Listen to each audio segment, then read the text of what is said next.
Hello guys, स्वागत है आपका अपने चैनल ग्रो योर नॉलेज में। आज हम पढ़ने वाले हैं बायोलॉजी का एक मोस्ट इम्पोर्टेंट टॉपिक यौन संचालित रोग के बारे में।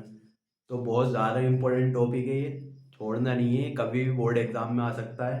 पहले हम इसकी डेफिनेशन लिखेंगे, उसके बाद हम इसकी जो मेन मेन जो ये रोग हैं इसके वो लिखेंगे, ठीक है, बिल्कुल आसान शब्दों में। तो आइए शुरू करते हैं बिना देर किए।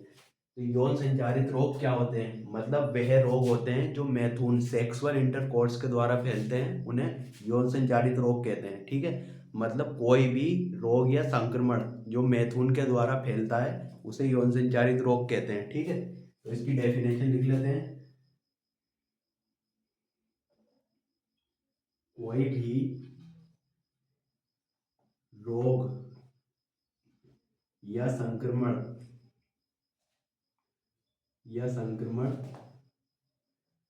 जो मैथुन के द्वारा के द्वारा के द्वारा फैलता है उसे यौन संचारित रोग कहते हैं। यौन संचारित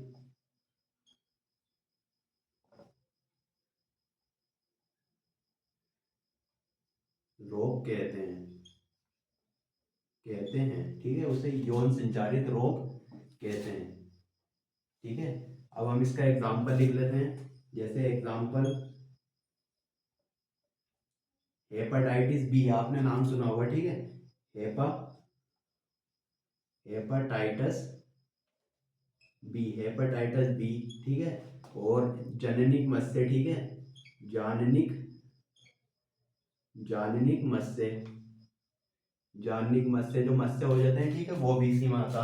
और एड्स एड्स नाम सुना होगा, एड्स बीमारी, ठीक है। एड्स एड्स, ठीक है। तो ये है इनके एग्जाम्पल यौन संचारित रोग है। और इसके कारण जो है कुछ जटिलताएं भी आ सकती है, ठीक है।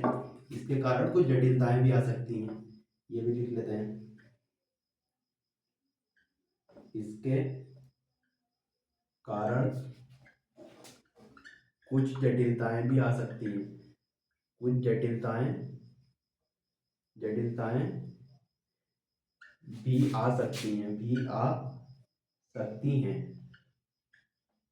आ सकती हैं ठीक है। जैसे पहला क्या है? बंधियाता बंधियाता ठीक है। बंधियाता मतलब ऐसा रोग होता है जिसमें जो है, जो माता पिता होते हैं वो गर्भ धारण तो करना चाहते हैं लेकिन वो कर नहीं पाते हैं उन्मुक्त मैथुन के बाद भी, ठीक है। दूसरा मतलब गर्भपात गर्भपात का मतलब होता है बच्चे का पेट में ही खत्म हो जाना, ठीक है, उसे गर्भपात कहते हैं। तीसरा होता है यौन यौन मार्ग का यौन मार्ग का कैंसर, ठीक है। यौन मार्ग का कैंसर, ठीक है। ये तीन जो है इसके कारण जटिलताएं भी आ सकती है। मतलब ये जब रोग होते हैं इनमें से कोई सा भी, हेपेटाइटिस बी, जननिक मत्स्य, एड्स, सुजाग और वगैरह वगैरह जितने भी रोग होते हैं जो यौन संचालित रोग होते हैं उनसे ये जटिलताएं आ सकती हैं, ठीक है। ये कमी आ सकती हैं। अब आप इसका स्क्रीनशॉट भी ले सकते हैं, फिर हम इन तीनों को डिटेल में पढ़ेंगे, ठीक है।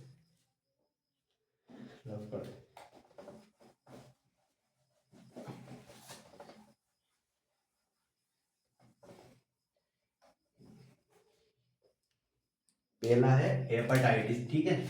पहला है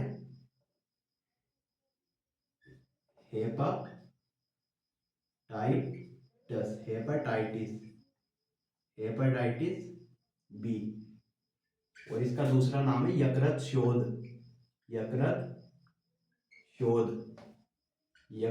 होता है, ठीक है। इसका दूसरा नाम है यकृत शोध।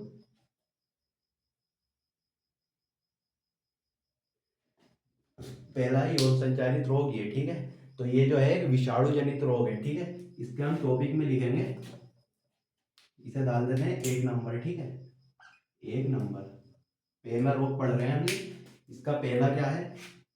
ये जो है विषाणु जनित रोग है। विषाणु विषाणु जनित रोग है, ठीक है, रोग है, ठीक है, विषाणु जनित रोग है, ठीक है। ये यकृत शोथ बी के द्वारा फैलता है, ठीक है। दूसरा क्या है, ये हेपाटाइटिस, हेपाटाइटिस, हेपाटाइटिस बी के द्वारा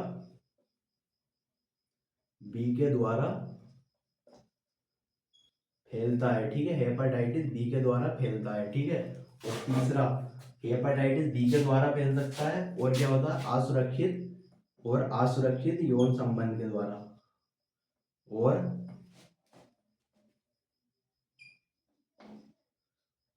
असुरक्षित यौन संबंध के द्वारा भी फैलता है, असुरक्षित यौन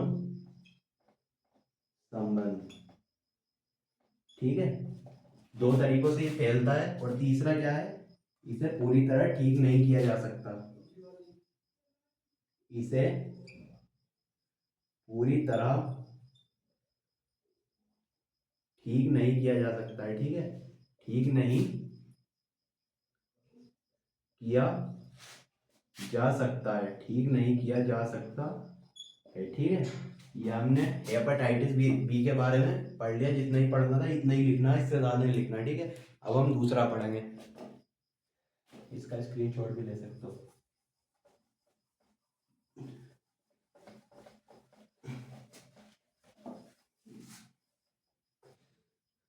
दूसरा क्या है, जननिक मत्स्य, ठीक है, जनन अंगों के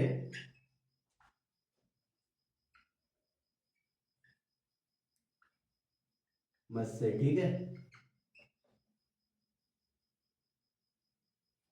इसका पहला टॉपिक जो है वो है, ये भी एक विषाणु जनित रोग है, ठीक है, ये एक विषाणु जनित रोग है, विषाणु जनित रोग है, विषाणु जनित रोग है, ठीक है। जनन अंगों के मत्स्य भी एक विषाणु जनित रोग है, और जब हमने पीछे पढ़ा था हेपेटाइटिस बी, वो भी एक विषाणु जनित रोग है, ठीक है। दूसरा, ये मानव पेपिलोमा विषाणु के द्वारा फैलता है, ठीक है, ये मानव पेपिलोमा, पेपिलोमा विषाणु के द्वारा फैलता है, विषाणु के द्वारा फैलता है, ठीक है। और इस रोग में नुकीले मत्स्य हो जाते हैं, ठीक है, नुकीले नुकीले नुकीले मत्स्य हो जाते हैं, हो जाते हैं, जो कष्टदायक होते हैं, कष्टदायक होते हैं, ठीक है। तो जननांगों के मत्स्य, इसे जननिक मत्स्य भी कहते हैं, ठीक है, ये एक विषाणु जनित रोग है, ठीक है, और किसके, मानव पेपिलोमा विषाणु के द्वारा फैलता है, ठीक है। ये ऑब्जेक्टिव में भी आ जाता है एक नंबर में कभी कभी, कि जननिक मत्स्य किसके द्वारा फैलते हैं, ठीक है। तो किसके, मानव पेपिलोमा विषाणु के द्वारा फैलते हैं, और इसमें नुकीले मत्स्य हो जाते हैं जो कष्टदायक होते हैं, ठीक है। तो ये भी विषाणु जनित रोग है, और हेपेटाइटिस बी भी विषाणु जनित रोग है। अब हम लास्ट पढ़ेंगे अपना एड्स के बारे में, ठीक है। तो आप इसका स्क्रीनशॉट ले लीजिए।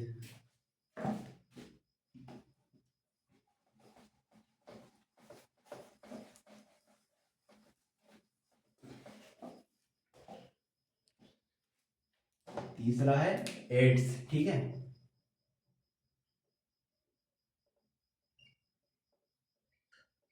ये बहुत ज्यादा इंपॉर्टेंट है, ठीक है। पहले हम इसकी फुल फॉर्म लिख लेते हैं पूरी। Acquired acquired immuno acquired immuno acquired immuno अरे यार, डेफी डेफी डेफी रुको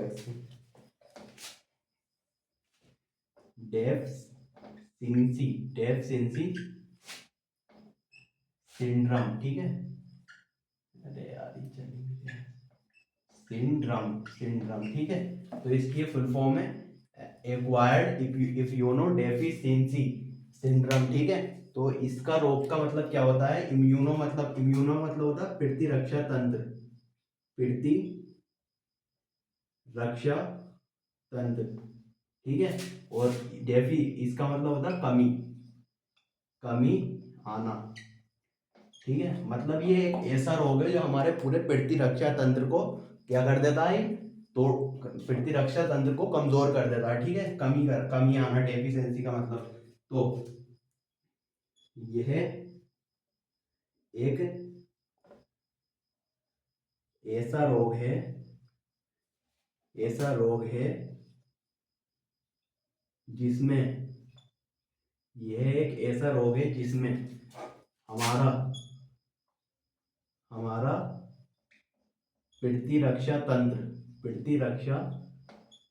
तंत्र कमजोर हो जाता है, हो जाता है, ठीक है। मतलब ऐसा रोग है जिसमें हमारा प्रतिरक्षा तंत्र हो जाता है, ठीक है। और ये किसके द्वारा फैलता है? ये HIV वायरस के द्वारा फैलता है। वायरस HIV वायरस के द्वारा द्वारा फैलता है, ठीक है। फैलता है, HIV वायरस के द्वारा फैलता है, ठीक है। तो ये फैलता कैसा है? फैलने के कारण इसके लिख लेते हैं। फैलने के कारण, ठीक है। फैलने के कारण, इसके फैलने के कारण क्या होते हैं? पहला होता है असुरक्षित यौन संबंध, ठीक है। असुरक्षित यौन संबंध, ठीक है। और दूसरा क्या होता है? संक्रमित सुई, ठीक है। संक्रमित सुई के द्वारा ही फैल जाता है, ठीक है। जब एक यूज हुई भी सुई हम किसी दूसरे व्यक्ति को लगा देते हैं तो ये उसके द्वारा ही फैलता है, संक्रमित सुई के द्वारा। और तीसरा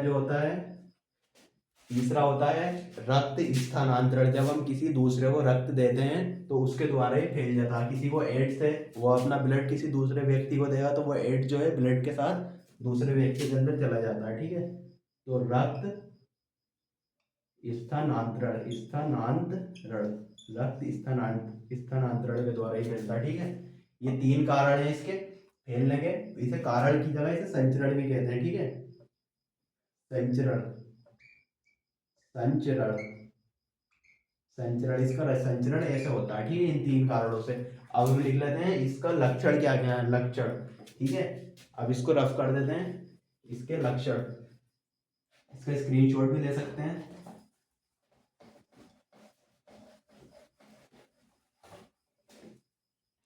एड्स के लक्षण, ठीक है। अब इसके एड्स के लक्षण पढ़ेंगे हम, ठीक है। लक्षण, एड्स के लक्षण, ठीक है। पहला है बार बार बुखार आना, बार बार बुखार आना, ठीक है। बार बार बुखार आना। दूसरा क्या होता है? दूसरा होता है बार बार बुखार आना, लगातार वजन कम होना, लगातार वजन कम होना, ठीक है। लगातार वजन कम होना, ठीक है। तीसरा होता है कमजोरी आना, कमजोरी आना आना। चौथा होता है पर्याप्त दवाई, पर्याप्त इलाज के बाद भी, इलाज के बाद भी, के बाद भी, के बाद भी ठीक ना होना, ठीक ना होना, ठीक है। ठीक ना होना मतलब बार बार बुखार आना, लगातार वजन कम होना, कमजोरी होना, पर्याप्त इलाज के बाद भी ठीक ना होना। मतलब ये जो रोग होता है हमारे प्रतिरक्षा तंत्र को, प्रतिरक्षा तंत्र को इतना कमजोर कर देता है कि उस पे जो है एकदम से इलाज भी काम नहीं करता, ठीक है, बिल्कुल कमजोर कर देता है इसे, कमजोर, वीक, ठीक है, वीक कर देता है इसे, बिल्कुल ही वीक कर देता है इसे, ठीक है, प्रतिरक्षा तंत्र को हमारे।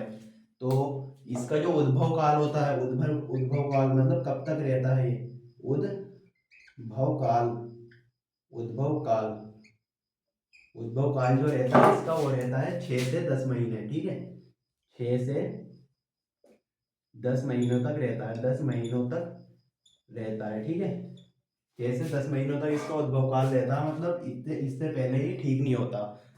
तो ये था हमारे आज के यौन संचारित रोग। आई होप कि आपको ये टॉपिक समझ में आया होगा बिल्कुल सिंपल तरीके से। तो वीडियो अच्छी लगी हो तो वीडियो को लाइक करिए, चैनल को सब्सक्राइब करिए। Thank you.